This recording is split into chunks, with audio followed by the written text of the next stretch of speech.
Hello guys, welcome to my channel scarcity world.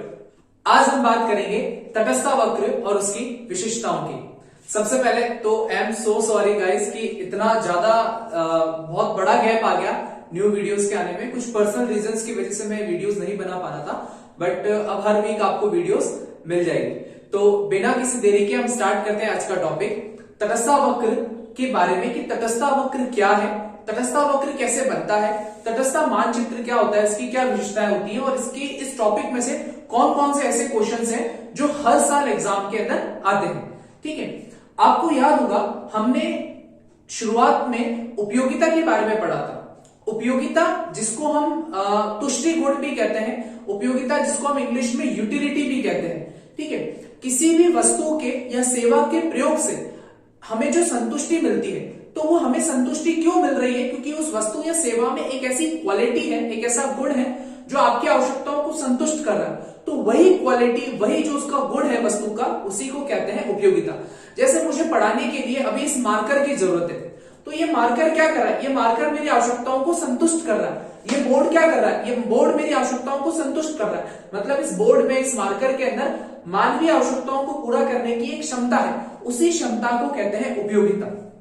ठीक है, जैसे हमें भूख लगती है, हम भूख लगती तो हम लोग खाना खाना स्टार्ट करते हैं, तो उस चपाती में या उस सब्जी में हमारी आवश्यकताओं को पूरा करने की एक क्षमता होती है, उसी क्षमता को, उसी गुण को उपयोगिता कहा जाता है।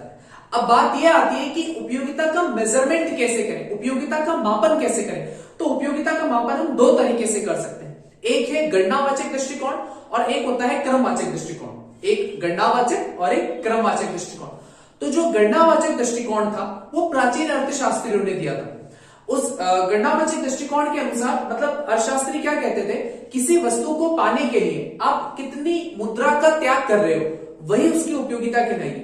मान लेते हैं कि ये मार्कर मैं 25 रुपए में खरीद के लाया, तो इस मार्कर से मुझे 25 यूटिल्स की संतुष्टि मिलेगी। उपयोगिता को मापने की कई यूटिल्स है, तो मान लो कि कोई चीज आप 10 रुपए की खरीद के आए, तो मतलब आपको उससे 10 यूटिल्स की संतुष्टि मिली। मान लो ये बोर्ड आप जो है 1000 रुपए में खरीद के लाए, मतलब आपको इस बोर्ड से 1000 यूटिल्स की संतुष्टि मिलेगी।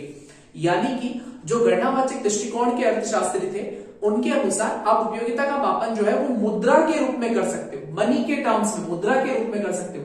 लेकिन जो क्रमवाचक दृष्टिकोण था, यानी कि जो आधुनिक अर्थशास्त्री थे, जो नए अर्थशास्त्री थे, उन्होंने कहा कि ये गलत है, आप उपयोगिता को मुद्रा में नहीं माप सकते, आपको उपयोगिता को क्रम देना पड़ेगा। हम उपयोगिता को क्रम के रूप में माप सकते हैं। ठीक है, अब ये क्रमवाचक दृष्टिकोण क्या है, इसकी हम बात करते हैं। हाँ, जो गणनावाचक दृष्टिकोण है जिसमें हम उपयोगिता को मुद्रा के रूप में मापते थे, उसके ऊपर मैंने कई सारी वीडियोस पहले ही बना चुका हूं और वो आप प्लेलिस्ट में जाकर देख सकते हैं, जिसमें मैंने सीमांत उपयोगिता हास्य नियम को बताया था, कुल उपयोगिता व सीमांत उपयोगिता के प्रकार और उनमें संबंध की भी व्याख्या हमने करी थी। तो ये वीडियोस ऑलरेडी है, तो आप लोग प्लेलिस्ट में चेक कर सकते हैं। ठीक है, अब आज हम बात करेंगे क्रमवाचक दृष्टिकोण की। क्रमवाचक दृष्टिकोण क्या है? तो आधुनिक अर्थशास्त्रियों के अनुसार उपयोगिता को क्रम के आधार पर मापा जाता है। अब ऐसा क्यों हुआ कि आधुनिक अर्थशास्त्रियों ने कहा कि उपयोगिता को तो मुद्रा में नहीं माप सकते? उसका बेसिकली रीजन ये बताया उन्होंने कि जो उपयोगिता होती है वो एक व्यक्तिगत भावना है। भाई, आपको किसी वस्तु से कितनी संतुष्टि मिल रही है ना, वो आपका पर्सनल सेटिस्फेक्शन है। अब जैसे ये मार्कर है, ये मार्कर मुझे बहुत ज्यादा संतुष्टि दे रहा है। हो सकता है ये मार्कर आप स्टूडेंट के लिए कोई संतुष्टि प्रदान ना करे या किसी के लिए बहुत ज्यादा संतुष्टि प्रदान करे। और दूसरी चीज, अगर मान लो आज इस मार्कर को मैं 25 रुपए में खरीद के ला रहा हूं, तो मैंने कहा कि आज मुझे 25 यूटिल्स की संतुष्टि मिल रही है। कल को यही मार्कर मान लो मुझे 2 रुपए का मिलेगा, तो क्या मैं बोलूंगा कि इससे मुझे मिलने वाली संतुष्टि कम हो गई?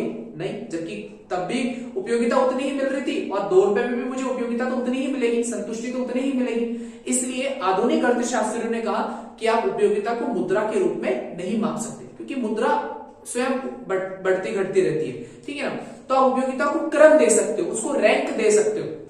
और बेसिकली होता भी है, हमारे पास मान लो अगर आपके पास 2 ऑप्शन पड़े, ठीक है, जैसे मोस्टली गर्ल्स के केस में ये ऑप्शन रहता है कि आइसक्रीम या कैडबरी, दोनों में से क्या आप लोगों के लिए होगा, है ना। बॉयज के केस में ये होता है कि मान लो एक तरफ बहुत ज्यादा पैसा रख दिया जाए और एक तरफ कोई स्पोर्ट बाइक या स्पोर्ट कार अगर आपके पास रख दिया जाए, तो आपको चूज करना पड़े। ठीक है, तो हमारे पास हम क्या करते हैं, हम रैंक देते हैं, हम प्रायोरिटीज देते हैं कि हमारी लाइफ में प्रायोरिटी क्या है, हमारी लाइफ में हमारी प्राथमिकताएं क्या है। तो उपयोगिता को हम प्राथमिकताओं के आधार पर, मतलब क्रम के आधार पर मापते हैं, और यही कहा आधुनिक अर्थशास्त्रियों ने। लेकिन अब बात आती है कि इन्होंने तो बोल दिया कि आप रैंक के आधार पर उपयोगिता को माप सकते हो, लेकिन मापे कैसे? तो उसके लिए हम सहायता लेते हैं तटस्थता वक्र की। इसको इंग्लिश में कहते हैं इंडिफरेंस कर्व, आईसीवी कहते हैं इसको, इंडिफरेंस कर्व। तो तटस्थता वक्र क्या होता है? दो वस्तुओं के उन विभिन्न संयोगों को मिलाने वाला वक्र जिसके प्रत्येक बिंदु पर उपभोक्ता को समान संतुष्टि प्राप्त होती है, उसे तटस्थता वक्र या उदासीनता वक्र कहते हैं। दो वस्तुओं के उन विभिन्न संयोगों को मिलाने वाला वक्र जिसके प्रत्येक बिंदु पर उपभोक्ता को समान संतुष्टि मिलती है, उसे तटस्थता वक्र या उदासीनता वक्र कहते हैं। आई नो आप लोगों को डेफिनेशन समझ में नहीं आई होगी, तो हम पहले एक एग्जांपल ले लेते हैं। ठीक है, हमने एग्जांपल क्या लिया कि अब जैसे गर्मी का सीजन आ रहा है, तो आपको भी पता है कि आम आने वाले हैं मार्केट के अंदर, और मेरी तरह आप लोगों का भी एक फेवरेट फ्रूट होगा आम, ठीक है, मैंगो। तो मान लेते हैं कि मुझे बहुत सारे मैंगो चाहिए, ठीक है, लेकिन अब मेरे पास, मैं एक एग्जांपल के थ्रू आपको इसको समझाता हूं। ठीक है, मान लो मेरे पास एप्पल्स तो बहुत ज्यादा पड़े, बहुत सारे एप्पल्स है मेरे पास, बहुत ज्यादा सेब है, बट मुझे एग्जैक्टली आम चाहिए। तो मैंने मेरे फ्रेंड को कहा कि यार मुझे एक आम चाहिए। उसने कहा कि यार ठीक है, कोई बात नहीं धर्मेंद्र, ले ले तू एक आम, बट उसके बदले में तुझे जो है 10 सेब देने पड़ेंगे।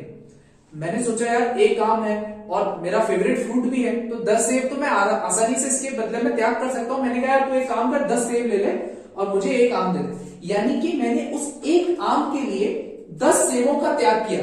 ठीक है, ये मैं एक एग्जांपल ले रहा हूं।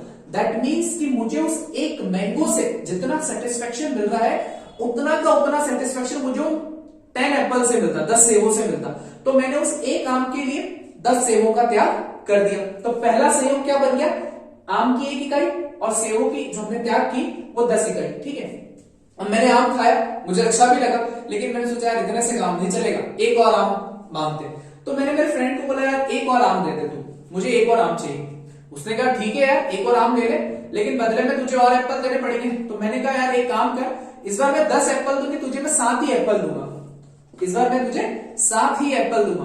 क्यों? मैं ऐसा क्यों कर रहा हूं कि पहले आम के लिए तो मैंने 10 सेबों का त्याग कर दिया, लेकिन अब मैं 7 सेबों का ही त्याग कर रहा हूं सेकंड एप्पल के लिए। क्योंकि आप लोगों को मैंने स्टार्टिंग में बताया था कि जब हम किसी वस्तु का प्रयोग करते हैं ना, तो लगातार प्रयोग करने से उसकी उपयोगिता धीरे धीरे धीरे धीरे घटती जाती, कम होती रहती। ठीक है ना? तो पहले आम ने मुझे बहुत ज्यादा सेटिस्फेक्शन दिया, क्योंकि यार गर्मियों का पहला आम था, तो पहला आम मुझे ज्यादा संतुष्टि देगा। जब पहले आम से आप दूसरे आम पर जाओगे, जैसे आपने दूसरा आम खाया, तो सीधी सी बात है आपको कम संतुष्टि देगा, और जब संतुष्टि कम देगा तो हम त्याग भी कम करेंगे। तो मैंने कहा इस बार तो 7 ही सेब ले ले, दूसरा आम दे दे मुझे। पर अभी भी मेरे को तृप्ति नहीं मिली। ठीक है, तो अब मैंने उससे तीसरा आम मांगा, तो अब मैं क्या करूंगा? और कम सेबों का त्याग करूंगा, यानी कि मैंने 5 ही सेबों का त्याग किया। और जैसे ही मैंने चौथा उससे आम मांगा, मैंने उसको बोला कि यार मैं तेरे को 4 ही सेब दूंगा, इससे ज्यादा नहीं दे सकता, क्योंकि चौथा आम मुझे बहुत कम संतुष्टि दे रहा है। तो इसके लिए मैं उसका सेक्रीफाइस, सेबों का सेक्रीफाइस यानी सेबों का त्याग भी कम कर रहा हूं। ठीक है, तो इस तरीके से हमारे पास एक हाइपोथेटिकल टेबल आ गई, मतलब कुछ आंकड़े आ गए जो मैंने मन से लिए। इन्हीं आंकड़ों को हम तटस्थ वक्र पर दर्शाने की कोशिश करते हैं। तो पहला जो संयोग है वो क्या कह रहा है कि जैसा हम लोग यहाँ पर y अक्ष पर हम लोग सेब की मात्रा दर्शा लेते हैं, सेब की मात्रा, और x अक्ष पर हम लोगों ने आम की मात्रा दर्शा ली। यहां पर गैप नहीं है, तो मैं यहां लिख देता हूं आमों की मात्रा, आमों की मात्रा या आम की मात्रा, आम की मात्रा। ठीक है, अब पहला संयोग क्या कह रहा है कि मैंने एक आम के लिए 10 सेबों का त्याग कर दिया। ठीक है, तो ये पहला आम हो गया और ये 10 सेब हो गए मेरे, तो ये 10 सेब और ये पहला आम। तो पहला संयोग हमारा बन गया संयोग नंबर 1, आम की पहली इकाई और सेबों की 10 इकाई। 10 इकाई का हमने त्याग किया, एक आम की इकाई लिए। जैसे ही हमने दूसरा जब आम मांगा तो हमने 7 इकाइयों का त्याग किया, मतलब सेबों की 7, आम की एक और, मतलब दूसरी इकाई। तो ये हो गया हमारा संयोग नंबर दूसरा डी। तीसरा है आम की तीसरी इकाई और सेबों की 5 इकाई का हमने त्याग किया, सेब की 5, आम की तीसरी इकाई, इसको हो गया हमारा सी। और अंतिम है आम की चौथी इकाई के लिए 4 सेबों का त्याग किया, यानी यहां पर 4, यहां पर भी 4, ये हो गया डी। अब हमको क्या करना है, ये जितने भी संयोग हैं इनको हमको मिला लेना है। इनको हमें मिला लेना है। तो थोड़ा ऊपर से हम लोग लाइन खींचेंगे, ठीक है। ये थोड़ा सा आप लोग जब आप इसको बनाओगे, जब आप एकदम परफेक्ट गैप लेकर बनाओगे तो ये कुछ इस तरीके से बनेगा आपका आईसी, यानी कि इंडिफरेंस कर्व, तटस्थता वक्र। अब ये होता क्या है, तो दो वस्तु यानी कि एक सेब और एक आम, तो दो वस्तुओं के उन विभिन्न संयोगों को मिलाने वाला वक्र, विभिन्न संयोग मतलब ये ए बी सी डी, विभिन्न संयोगों को मिलाने वाला वक्र जिसके प्रत्येक बिंदु पर उपभोक्ता को समान संतुष्टि मिलती है। मतलब जो सेटिस्फेक्शन हमें ए पर मिला उतना ही हमें बी पर मिला, उतना ही हमें सी पर मिला, उतना ही हमें डी पर मिला। समान संतुष्टि को दर्शाने वाला वक्र ही क्या कहलाता है, तटस्थता वक्र कहलाता है। आप में से कई लोग बोल रहे हो कि सर ऐसा थोड़ी हुआ, हमारा संतुष्टि तो हमारी कम होती गई। लेकिन समान संतुष्टि इसलिए कहा जाता है गाइस कि अगर आपने आम से आपको कम संतुष्टि मिल रही है ना, तो आप त्याग भी कम कर रहे हो। पहले आपने 10 सेवों की मात्रा का त्याग किया, फिर 7 का किया, फिर 5 का किया, फिर 4 का किया, तो संतुष्टि कम तो त्याग भी कम, ठीक है ना। तो यानी हमें प्रत्येक बिंदु पर समान संतुष्टि प्राप्त होती है। तो इसी तरह के वक्र को, इसी आकृति को कहते हैं तटस्थता वक्र। इसको उदासीनता वक्र भी कहते हैं, अधिमान वक्र भी कहते हैं, अनधिमान वक्र भी कहते हैं, इसके अलग अलग नाम है, ठीक है।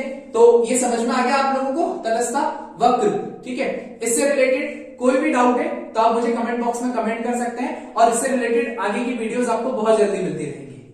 आई होप आपको आज का पूरा टॉपिक समझ में आएगा।